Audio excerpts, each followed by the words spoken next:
दीक्षाभूमीच्या विकासासाठी निधीची कमतरता पडू देणार नाही अशी ग्वाही पालकमंत्री चंद्रशेखर बावनकुळे यांनी दिली आहे। सामाजिक समता सप्ताहाच्या समारोप कार्यक्रमात त्यांनी डॉक्टर बाबासाहेब आंबेडकर यांच्या विचारांवर आधारित विकसित महाराष्ट्र घडवण्याचा संकल्प व्यक्त केला। नागपूर येथील दीक्षाभूमी परिसरात सामाजिक न्याय आणि विशेष सहाय्य विभागातर्फे आयोजित सामाजिक समता सप्ताहाच्या समारोप कार्यक्रमात पालकमंत्री चंद्रशेखर बावनकुळे बोलत होते। यावेळी त्यांनी सांगितलं की डॉक्टर बाबासाहेब आंबेडकर यांनी दिलेल्या स्वातंत्र्य, समता आणि बंधुता या त्रिसूत्रीवर आधारित विकसित महाराष्ट्र घडवण्याचा शासनाचा निर्धार आहे।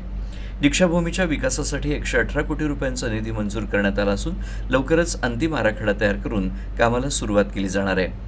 कार्यक्रमाला वित्त आणि नियोजन राज्यमंत्री ॲडव्होकेट आशिष जयस्वाल, खासदार माया इवनाते, जिल्हाधिकारी कुमार आशीर्वाद यांच्यासह अनेक मान्यवर उपस्थित होते। यावेळी ॲट्रॉसिटी योजनेअंतर्गत 31 पात्र वारसांना शासकीय नोकरी नियुक्ती आदेशांचं वाटप करण्यात आलं। तसंच विविध सामाजिक योजनांअंतर्गत लाभार्थ्यांना प्रमाणपत्र आणि धनादेशही वितरित करण्यात आले। दरम्यान शिका, संघटित व्हा आणि संघर्ष करा या डॉक्टर बाबासाहेब आंबेडकर यांच्या संदेशाचा पुनरुच्चार करत शिक्षण आणि सामाजिक न्यायाच्या माध्यमातूनच समाजाचा सर्वांगीण विकास शक्य असल्याचं बावनकुळे यांनी नमूद केलं। डॉक्टर बाबासाहेब आंबेडकरजींनी आपल्या जीवनाचा जो मंत्र दिला आहे, शिका, संघटित व्हा आणि संघर्ष करा। संघटित समाजच हा संघर्षाला तयार होतो। ज्या समाजामध्ये, ज्या व्यक्तीमध्ये, ज्या कुटुंबामध्ये किंवा कुठलाही समाज असो, तो काय एका व्यक्तीपुरता, एका समाजापुरता नाही आहे। हा संदेश संपूर्ण देशातल्या सर्व समाजाकरता, सर्व परिवाराकरता, कुटुंबाकरता आहे की संघटित शक्ती जर असेल तर जीवनामध्ये कुठल्याही संघर्षाला आपण मात करू शकतो। संघटित परिवार असेल तर परिवाराकडे कोणी वाकडी नजर करून पाहू शकत नाही। संघटित समाज असेल तर समाजाला न्याय मिळतो।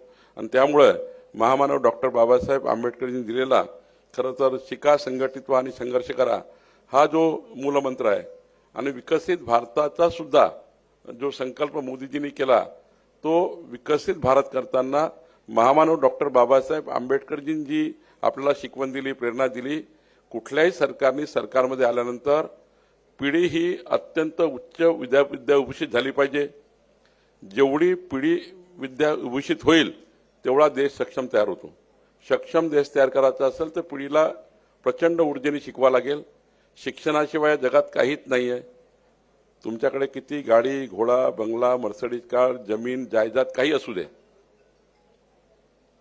हे या ठिकाणी आपल्याला पुढे नेऊ शकत नाही। खरं तर शिक्षणच आपल्याला पुढे नेऊ शकतं। हेच महामानव डॉक्टर बाबासाहेब आंबेडकरजींनी आपल्या जीवनामध्ये आपल्याला सर्वांना प्रेरणा दिली आहे।